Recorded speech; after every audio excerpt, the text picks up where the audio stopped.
In this video, I'm gonna teach you how to cancel flight on Expedia. It's a very easy process, so make sure to follow along. In this video, I'm gonna give you easy to follow instructions on how to properly manage a flight on Expedia and how to see if you are eligible to get it canceled. To cancel a flight or even a stay on Expedia, all that you have to do is sign into your account, preferably on the website. You might also be able to find the cancel option through the latest version of their mobile app, but for the purposes of this video, I'm gonna be demonstrating it on the website. So once you are properly signed into your Expedia account, click the Trips option. Trips is going to be available on the navigation bar at the top of the screen on the website. If you are doing this process on mobile, it might be different, so keep that in mind.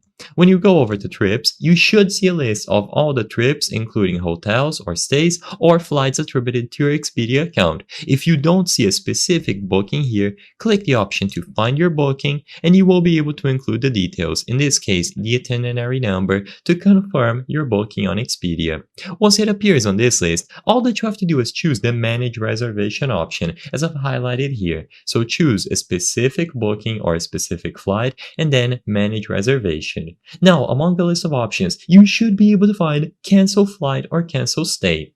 Keep in mind that if you don't see this button, it indicates that this specific flight or stay cannot be canceled. They have a specific period in which you will be able to do this, and if that period has expired, you will not be able to modify this booking any further. It is unfortunate, but that's because of their policy and how they operate. But if you see the option, just click cancel and go through the process. You will be able to get this completely canceled and away from your account, and you can repeat this process as necessary. Like I said, if you don't see the option, it's probably impossible to cancel it. You can try contacting their customer support, but for the most part, this is something that you should do on your own.